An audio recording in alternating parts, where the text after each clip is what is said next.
Hello guys, welcome back to my YouTube channel nursing notes. और आज हम बात करेंगे गैस्ट्रिक डिसऑर्डर, जो कि मेडिकल सर्जिकल नर्सिंग में इम्पोर्टेंट है।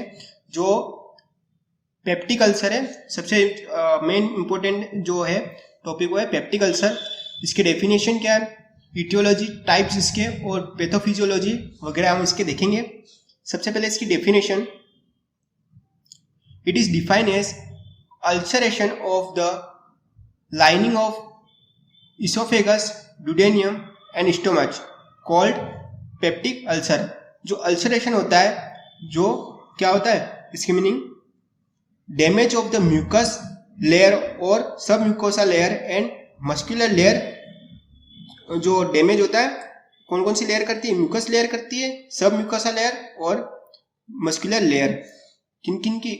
इसोफेगस की, ड्यूडेनियम की और स्टोमच की जो है इनर लाइन जो होती है, इनर जो लेयर होती है उसको डैमेज करती है, उसको कहते हैं हम पेप्टिक अल्सर।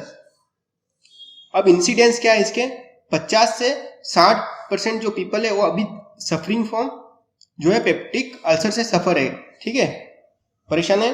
इसका रिस्क फैक्टर इसके क्या है? गैस्ट्राइटिस, जो इन्फ्लामेशन हो जाता है स्टोमक का, उसको कहते हैं गैस्ट्राइटिस। इसके बाद स्मोकिंग वगैरह होने से, एल्कोहलिज्म होने से और स्पाइसी फूड खाने से क्या पेप्टिक अल्सर होने के चांसेस होते हैं। अब इसके एटियोलॉजिकल फैक्टर, सबसे पहले excessive secretion of HCl and pepsin. जो HCl और पेप्सिन है उसके एक्सेसिव सिक्रेशन, ज्यादा सिक्रेशन के कारण क्या होता है, पेप्टिक अल्सर होने के चांसेस होते हैं। जिससे डैमेज होता है inner layer of the stomach हो गया, या इसोफेगस या ड्यूडेनम के जो इनर लेयर वो क्या है, डैमेज होने के चांसेस होते हैं। इसके बाद स्मोकिंग की वजह से हो गया है वापिस। इसके बाद एल्कोहलिज्म ज्यादा जो ड्रग्स ड्रिंकिंग वगैरह करते हैं, दारू वगैरह पीते हैं, उसकी वजह से भी पेप्टिक अल्सर होने के चांसेस होते हैं। इसके बाद हेलिकोबैक्टर पाइलोरिक जो बैक्टीरिया होता है, मोस्ट एच बी पाइलोरिक जो बैक्टीरिया के नाम से जाना जाता है, जो हेलिकोबैक्टर जो पाइलोरिक है उससे सबसे ज्यादा इन्फेक्टेड होता है। इसके बाद ड्रग्स हो गई, जैसे कि ड्रग्स कौन सी, non steroid anti inflammatory drugs होती है, उनकी वजह से भी क्या है, पेप्टिक अल्सर होने के चांसेस होते हैं। इसके बाद रिफ्लेक्स ऑफ बाइल जूस, जो बाइल जूस होता है उसके रिफ्लेक्स के कारण, यानी वापिस जो वॉमिटिंग वगैरह हो गया उस कारण भी क्या होता है, पेप्टिक अल्सर होने के चांसेस होते हैं। इसके बाद types of peptic ulcer, types of peptic ulcer में हम दो देखेंगे, on the basis of duration और सेकेंड है on the basis of location. सबसे पहले हमारा जो है on the basis of duration के अकॉर्डिंग, पहला acute peptic ulcer. Acute peptic जो अल्सर है, this type of ulceration for 6 month, ये सिर्फ 6 महीने के लिए ही क्या है, पेप्टिक अल्सर जो होते हैं अल्सरेशन मेड होते हैं अंदर। इसका जो सेकेंड है chronic peptic ulcer, this type of ulceration for more than 6 month, मतलब 6 महीने से ज्यादा अल्सरेशन होते हैं तो उसको कहते हैं क्रोनिक पेप्टिक अल्सर। अब इसके कोजेस देखेंगे, अक्यूट और क्रोनिक के दोनों के सेम ही है। दिस जो है non steroid anti inflammatory drugs जो होती है उसके कारण, और हेलिकोबैक्टर पाइलोरिक जो बैक्टीरिया उसके कारण भी अक्यूट या क्रोनिक पेप्टिक अल्सर होने के चांसेस होते हैं। अब इसके साइन एंड सिम्टम देखें, अक्यूट और क्रोनिक के दोनों के सेम ही है, ब्लीचिंग होना, ठीक है, हार्ट बर्न होना, जलन होना, इसके बाद नोजिया एंड वोमिटिंग, एनोरेक्सिया भूख न लगना और पेन इन अपर एब्डोमिनल, जो एपिगेस्ट्रिक जो रीजन होता है उसमें सबसे ज्यादा पेन होने के चांसेस होते हैं। तो ये था हमारा sign and symptom of acute and chronic peptic ulcer के। अब इसके अलग जो है on the basis of location के अकॉर्डिंग इसकी बात करें, सबसे पहले है esophageal peptic ulcer. Ulcer form in the esophagus, esophagus में क्या है, पेप्टिक अल्सर जो अल्सर फॉर्म होते हैं। इसका रिफ्लेक्स सिक्रेशन ऑफ HCl, जो HCl के रिफ्लेक्स सिक्रेशन के कारण क्या है, इसोफेगस में अल्सर फॉर्म होते हैं।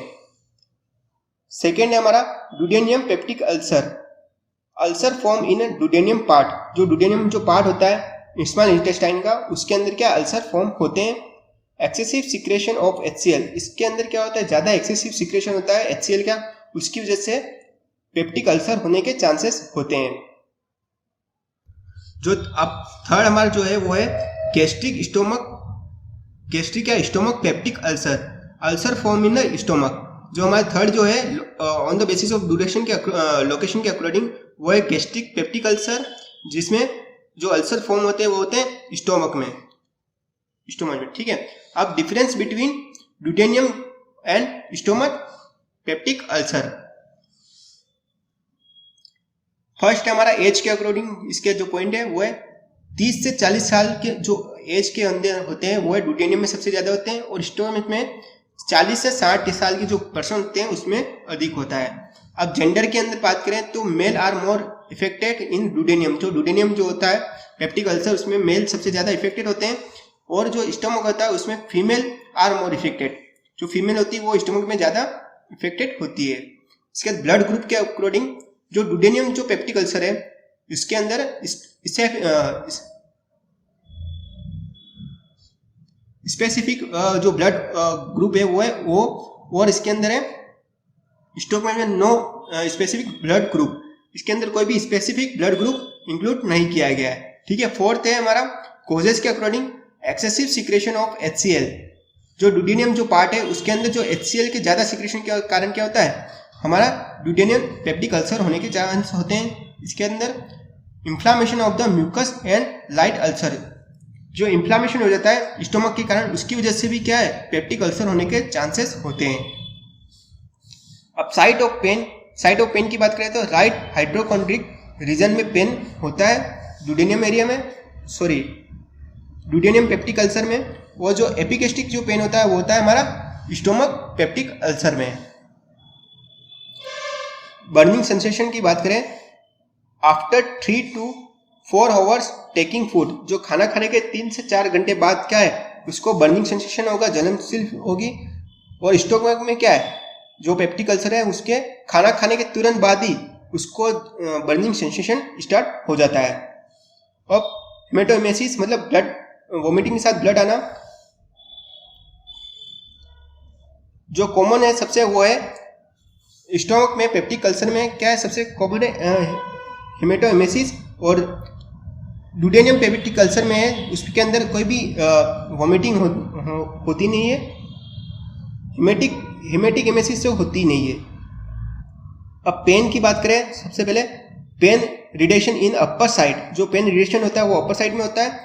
इसके बाद जो स्टोमक में जो होता है वो है पेन रिडेशन इन बैकवर्ड स्पाइन, जो बैकवर्ड स्पाइन में सबसे ज्यादा पेन फॉरवर्ड होता है, मतलब उसको जो पेन जो होता है वो आगे से पीछे की ओर फॉरवर्ड होता है। सबसे कॉमन है स्टोमक में, स्टोमक पेप्टिक अल्सर में। तो ये था हमारा difference between duodenum peptic ulcer and stomach peptic ulcer या गैस्ट्रिक पेप्टिक अल्सर। अब पैथोफिजियोलॉजी की बात करें तो सबसे हम गैस्ट्रिक अल्सर जो है उसके बारे में बात करेंगे। सबसे पहले इटियोलॉजिकल कॉजेस हमारा non steroid anti inflammatory drugs हो गई, एल्कोहल हो गया, या फिर हार्मोन के कारण क्या होगा एक्सेसिव सिक्रेशन ऑफ HCl।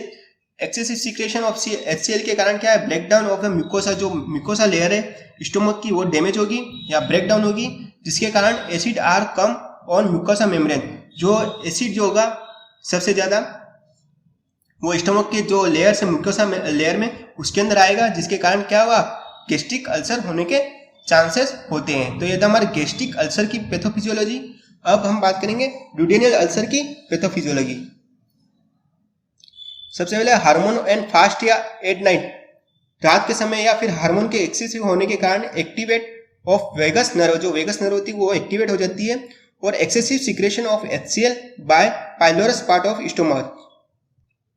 जो पाइलोरस जो पार्ट होता है स्टोमक का उसके अंदर क्या होता है excessive secretion of the HCl, जो HCl का जो लेवल है वो बढ़ जाता है, जिसकी वजह से rapid empty of food from stomach, जिसके कारण क्या होता है जो स्टोमक में जो फूड होता है वापस रैपिड एम्प्टी हो जाता है, या फिर वोमिटिंग हो जाएगा या फिर डायरेक्ट रूप में बाहर निकल जाएगा, जिससे एसिडोसिस पीएच इन द डेड्यूनियम, जो डेड्यूनियम में जो पीएच है वो एसिडोसिस हो जाएगा, और जिसके कारण ड्यूडेनियल अल्सर क्रिएट होंगे। तो ये था हमारा पैथोफिजियोलॉजी ऑफ ड्यूडेनियल अल्सर।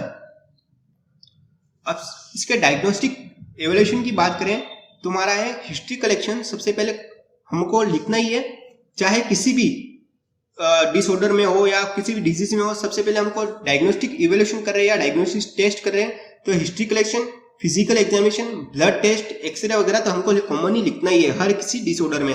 तो हम भी इसमें हिस्ट्री कलेक्शन करेंगे, सेकेंड है फिजिकल एग्जामिनेशन, थर्ड एंडोस्कोपी करेंगे, 4th ब्लड टेस्ट करेंगे और 5 है हमारा सीरम टेस्ट इसमें करेंगे। तो ये था हमारा diagnostic test of peptic ulcer. अब इसका मैनेजमेंट की बात करें, सबसे पहले हमारा आता है इसका मेडिकल मैनेजमेंट, वो है एंटासिड्स ड्रग्स जो होती है वो प्रोवाइड करेंगे, वो होती है एल्यूमिनियम हाइड्रोक्साइड। और सेकेंड जो ड्रग्स है वो हमारी मैग्नीशियम कार्बोनेट, सबसे जो कॉमन यूज होती है वो है मैग्नीशियम कार्बोनेट जो ड्रग्स है वो एंटासिड में सबसे ज्यादा यूज होती है। सेकेंड है जो हमारे ड्रग्स है वो H2 ब्लॉकर। H2 ब्लॉकर जो ड्रग्स होती है वो कौन सी होती है, रेनिटिडीन, कैमिटिडीन एंड फेमेडिन। जो सबसे कॉमन है इसमें भी ड्रग्स वो है रेनिटिडीन, आपने सुना होगा पेट दर्द वगैरह के लिए सबसे ज्यादा ड्रग्स लेते हैं वो है रेनिटिडीन। अब थर्ड जो है हमारा प्रोटॉन पंप इनिबिटर जो ड्रग्स होती है वो कौन सी होती है, ओमिप्राजोल और पेंटापेराजोल। ये दो ड्रग्स है जो कि प्रोटॉन पंप इनिबिटर किसी भी डिजीज मतलब गैस्ट्रिक से रिलेटेड सभी डिजीज में हम इसको कॉमनली यूज लेते हैं, ओमिप्राजोल या फिर पेंटापेराजोल को। अब फोर्थ हमारा जो है मेडिकल मैनेजमेंट में एंटीबायोटिक्स ड्रग्स प्रोवाइड करेंगे, सबसे कॉमन है पेनिसिलिन और एमोक्सिसिलिन। ये दोनों ड्रग्स क्या है, पेप्टिक अल्सर वाले पेशेंट को प्रोवाइड किया जाता है। अब सर्जिकल मैनेजमेंट की बात करें तो इसका है गैस्ट्रोडुडेनोस्टोमी, जिसके अंदर रिमूव पाइलोरिक डायरेक्टली, जो पाइलोरिक जो स्फिंक्टर होता है उसको रिमूव करने के बाद directly attach the stomach part to the duodenum. जो स्टोमक जो पार्ट होता है वो डायरेक्टली किससे अटैच होता है, डुडेनियम से। तो ये था हमारा first surgical management gastroduodenostomy. Second है gastrojejunostomy, remove of the ulcer part of the stomach and attach the जुजेनम।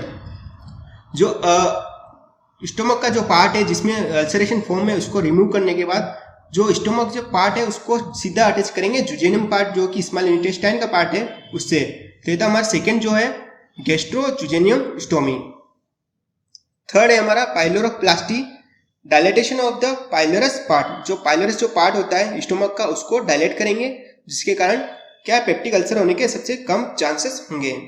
Fourth है हमारा vagotomy, in that surgical cut of vagus nerve. जो वेगस नर्व होती है उसका सर्जिकल कट करेंगे और इसको क्या है रिमूव करेंगे, तो उसको कहते हैं वेगस्टोमी। तो ये था हमारा सर्जिकल मैनेजमेंट। अब हमारा जो सेकेंड जो गैस्ट्रिक डिसऑर्डर है वो है अल्सरेटिव कोलाइटिस, जिसके अंदर डेफिनेशन है इसकी ulcerative colitis is an inflammation and ulcerative in colon. जो कोलन जो पार्ट होता है लार्ज इंटेस्टाइन का उसके अंदर क्या होता है अल्सर फॉर्म होते हैं, तो उसको कहते हैं हम अल्सरेटिव कोलाइटिस।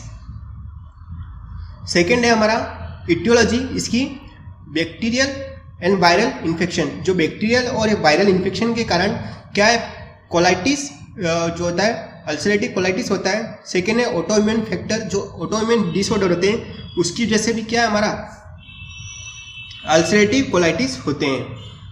इसके बाद हमारा थर्ड जो है फैक्टर वो है जेनेटिक फैक्टर। जेनेटिक फैक्टर के कारण जैसे कि स्मोकिंग वगैरह कोई पेरेंट्स वगैरह कर रहे हैं उसकी वजह से भी क्या होता है अल्सरेटिव कोलाइटिस होने के चांसेस होते हैं। फिर है फिजियोलॉजिकल स्ट्रेस, फिजियोलॉजिकल स्ट्रेस के कारण भी क्या है अल्सरेटिव कोलाइटिस होने के चांसेस होते हैं। अब पैथोफिजियोलॉजी की बात करें तो इन्फ्लामेशन ऑफ म्यूकस जो रेक्टम होती है उसका, इसके बाद oedema and ulcer in the colon, oedema और अल्सर हो जाएंगे कोलन में, और deep ulcer in the colon. जो अल्सर के अंदर क्या है ज़्यादा ही डीप अल्सरेशन होंगे। इसके बाद कलेक्शन ऑफ फाइबर टिश्यू, जो फाइबर टिश्यू है वो कलेक्ट होंगे। और लास्ट हमारा है not able to absorb and made scar, और इसके कारण क्या स्कार फॉर्म होंगे। अब इसके साइन एंड सिम्टम की बात करें तो सबसे पहला है हमारा कॉन्स्टिपेशन, जो सबसे कॉमन है sign and symptom ulcerative colitis का। सेकेंड है increase body temperature, increase the body temperature, जो बॉडी का टेम्परेचर वो इंक्रीज हो जाएगा। सेकेंड है हमारा थर्ड है हमारा एनीमिया। फोर्थ है वेट लॉस, और फिफ्थ है ब्लडी डायरिया। जो ब्लडी डायरिया होगा मतलब जो डायरिया होगा उसके साथ ब्लड होगा। डायग्नोस्टिक टेस्ट की बात करें तो हिस्ट्री कलेक्शन, सेकेंड है फिजिकल एग्जामिनेशन, थर्ड है बेरियम एक्सरे, जो बेरियम एक्सरे होता है वो, फोर्थ है ब्लड टेस्ट, और 5 है स्टूल टेस्ट। अब मेडिकल मैनेजमेंट की इसकी बात करें तो सबसे पहले है हमारा एंटी इंफ्लेमेटरी ड्रग्स प्रोवाइड करेंगे।